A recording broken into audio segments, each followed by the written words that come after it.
Basically, Avengers Earth's Mightiest Heroes Season 1 specifically is basically Marvel's animated love letter to classic Avengers comics from the 60s. The Stan Lee, Jack Kirby era, right? The show just did everything, in my opinion, so right when they were working on the Avengers. The introduction episodes, the character moments, the character personalities, flaws, development, everything about this show was, in my opinion, the quintessential Avengers period. Yes, over the MCU. This show did so many things right. And the way they kind of went about it was that they definitely went the route of the original comic, but with a little bit of a twist. So when you look at the first season, right, it has like this massive breakout. There's like four supervillain prisons, and you have the Vault, the Raft, the Cube, and the Big House. And they hold a bunch of different villains. One got some Hulk villains in there, one got some other villains, one got some other villains. They all got different villains, and they all end up getting breached and broken out at the same damn time.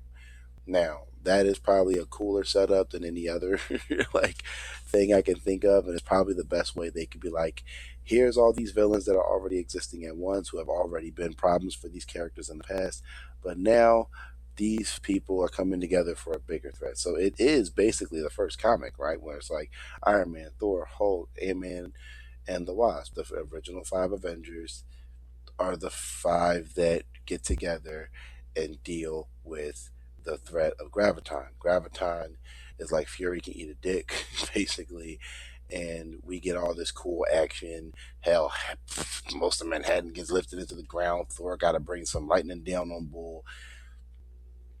It's a really good setup. I really love the way they handled the Hulk, with Banner kind of communicating with him on this like psychological spectrum area, where he's kind of like playing the Jiminy Cricket role, like the conscience, you know what I mean? And Hulk goes for it, and it pretty much goes how I thought it would. When it was just like, yeah, just like in Avengers issue 2, I think the third or fourth episode, Hulk kind of jumps away to go be on his own, pretty much like in the original series. So there's like so many cool nods to it. And mind you, throughout the first 5 episodes, we do get Captain America early. We do get him, and that was probably my favorite of those introduction episodes. And we see what goes down with Cap and what happened to Bucky, and that episode's pretty damn dark. And we get to see Logan with Captain America in the military, which is such a cool little like thing that they didn't have to do, but they still did it. And he was voiced by Steve Bloom, so it's like they did this like this really cool thing. They even call him Logan. So it's like, yo, this is awesome as hell. This show is so cool. And it just goes to show, like, even throughout those issues, those situations, we see what's happening with T'Chaka.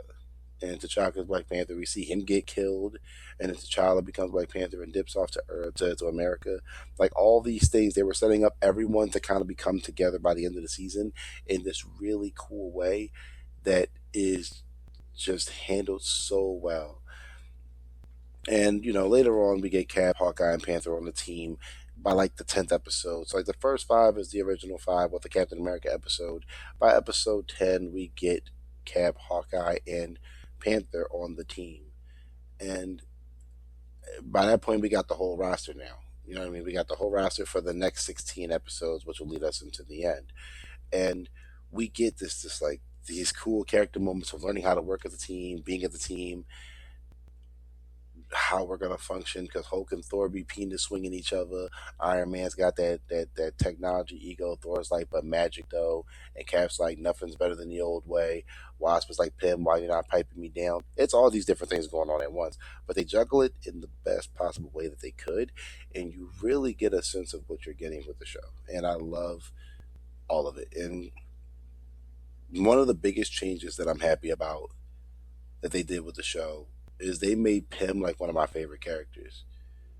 The whole pacifism thing is kind of a thing in the comics, but it was never to this extent where he really doesn't want to at all. He'd rather do it the right way instead of fighting. He doesn't like it, and pretty much that in the comics, if you know Pym, he has a history of being a wife beater. He beat on Janet in the comics, but in this show, they're not really together. She likes him, and he does eventually realize, like, oh yeah, I do love Janet, but say it. and it's one of those like, okay, I see where they were going with this, but also, we don't know. Moving forward, it's just one of those things I want to mention. Also, the cast is brilliant. I mean, Eric Loomis is Iron Man, Rick D. Wassman is Thor, Brian Bloom is Captain America, James Mathis the third is Black Panther, Colleen O'Shaughnessy is a villain now, or is she O'Shaughnessy again? She's Wasp.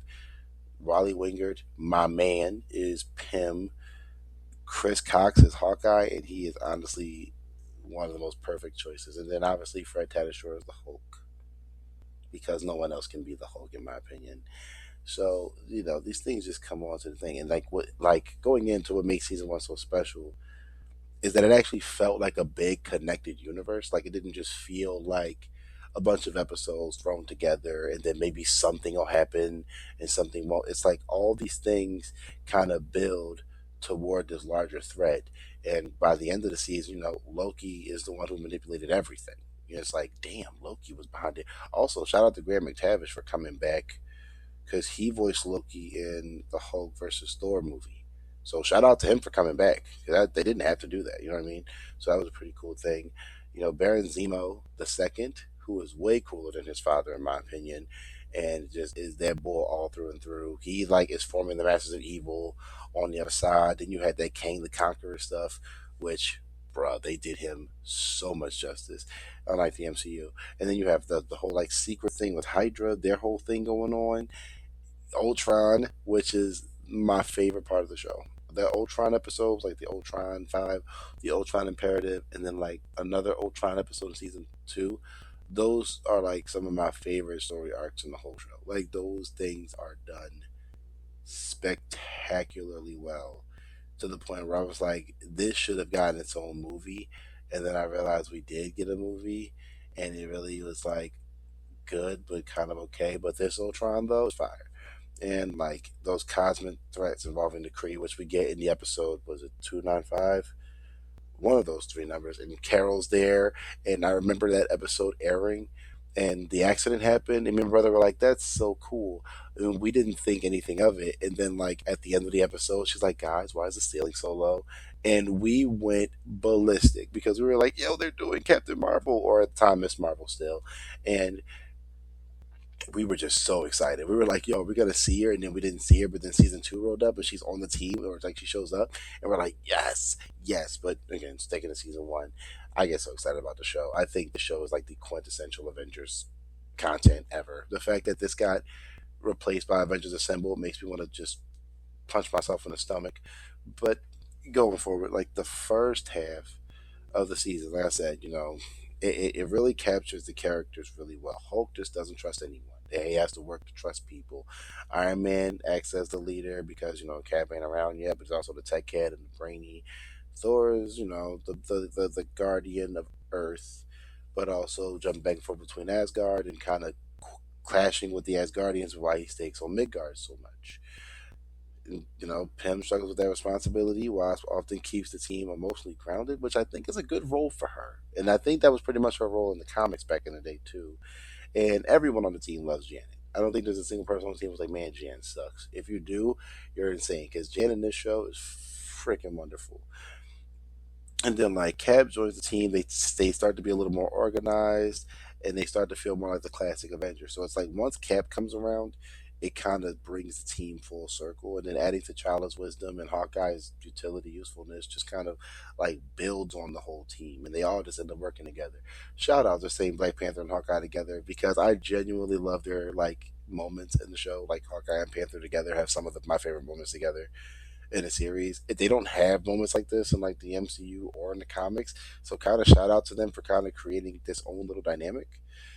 And that's kind of the thing with this show, period. Because like Hulk kind of hangs out with Wasp sometimes, and I think it's kind of adorable that Wasp can just be like, "Hulk, smash him," and he'll do it. Like, there's just so many. This Cap is just kind of like the most inspirational person ever. It's kind of cheesy and lame, but it's like, who gives a damn? He's Captain America, bro. Like, he's one of the few people who can just like talk to the Hulk. He can talk to anyone. It's just like he just always has like the right thing to say at all times. It's like, Hawkeye, I think it was the beginning of the Ultron episode where he's gonna like shoot the thing, and He's like, "You think I can do it?" And Cap's just like, "I haven't seen you miss once. Don't start now, soldier." And it's like, I love this bastard, man. Like he's so awesome. But yeah, it's just like everyone feels so good. I feel like Vibranium's kind of broken, but in this show, I genuinely think they use Panther like the best, where he's just kind of like he's very like, how do I say? I don't want to say espionage, but more just like he kind of backs up where needed, and every now and then he can be really freaking useful. But he's plays back up really well. Hulk is just very good for just smashing stuff, throwing stuff, doing what he has to do. Not too many trick shots happen with Hawkeye, but Hawkeye does some really cool, just very useful stuff. Like every Avenger's useful. Nobody's useless like '90s Gene, right? Every Avenger is that got fixed in X '97. Gene is the shit in '97. We'll talk about that eventually too, because season two is about to come out. But yeah, the show just does it for me, man. I gush so hard about this show. But yeah, like let's just like break down some arcs. We had the breakout, which was the start. We had the Living Legend where Cap comes back, which I love that episode. Gamma World, I'm not really a big fan of Gamma World. I don't love it.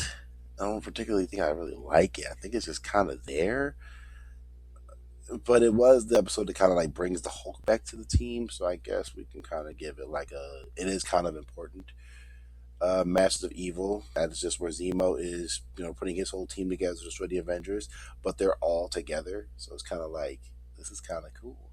And then Kang Dynasty, which is just bat crap crazy. All three parts. I love those Kang episodes. Like I was like, yo, bro, Kang is so cool, bro. Kang is so cool. It'd have been cool if he was Keith David, but the guy they got was really good too. Then you had the Loki arc, the last three episodes of the season, that ends with that crazy cliffhanger with the Skrulls. And all of these things are connected to one piece or another, and it's just the way it is. And like, I mean, the reason why I didn't bring up the Ultron arc is because it's could technically kind of be separated from the rest of the narrative because it doesn't really have that much impact on what goes on before or after. It's just we know for a fact during the Kang Dynasty thing that they used all the Ultrons to kind of help, and that one Ultron 5 was left, and you're like, oh, oh crap, like you're just like, oh no, and you're like, all hell's about to break loose because they turned them from peaceful to violent. But this is the question I have for Pim: was like, why didn't you like turn that setting off? He just doesn't, and it just stays like that. And it's like, oh no. But anyway, like the show is fire. Like I want to talk about like my favorite episodes, but I think I'll do those like separately from like this whole thing. 'Cause this is more like a season review and as a whole. I would say Earth's Mightiest Heroes season one for me is like a 9.5. It's a damn good season of a show that only lasted two seasons, unfortunately, because of some crap with like rights and stuff.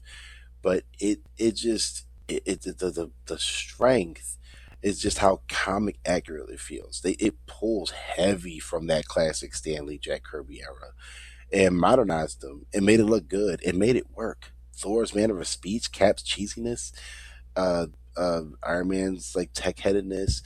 They clearly like changed Wasp's look. I don't hate the fact they changed Wasp's look. It would have been nice to see classic Janet, but I'm good on what they did. I kind of maybe understand why. Actually, I don't understand why they did it, but it was just really good. It's just so pulled. If you're a nerd like me and you like the old Avengers comics, which they're not super great, but they're not terrible, then you would like this show is perfect for you, and it is one of the most very well done things. And let's not sit here and act like they didn't pull like modernization. There's still modernization to these comics, like there's these episodes, and they still work. And like the tone is just it's where it needs to be for an Avengers show, and a lot of Marvel fans, like as they should, consider one of the best Avengers adaptations because of that. It balances the comic, the character development, the world building, and the long term storytelling better than like a lot of Marvel cartoons past it. I mean, yeah, there's Spectacular Spider-Man before it, which is one of the best things ever. Same with Wolverine and the X-Men, which sadly only ran one season. And spoiler, if you never knew, those three shows were supposed to be like one of the same universe. Like Spectacular Spider-Man and Wolverine and the X-Men and Earth's Mightiest Heroes were all supposed to be the same universe, and that's why Josh Keaton recorded lines for Along Came a Spider for season two, but Ultimate Spider-Man was happening, so they got Drake Bell to revoice the episode because there is a line performed by Josh Keaton in that episode that stayed in, and it's a little depressing. And then Spectacular Spider-Man got canceled, and Wolverine the X-Men got canceled, and you do see that Wolverine, even though he's shorter in Earth's Mightiest Heroes, and then that same Spider-Man is supposed to be spectacular, but now it's Ultimate. It was kind of a mess, and that's unfortunate. But yeah, that was one cool shared universe of three bomb ass Marvel cartoons that unfortunately kind of get shafted to the side. But on the other note, Earth's Mightiest Heroes is fire. If you haven't seen it, please see it.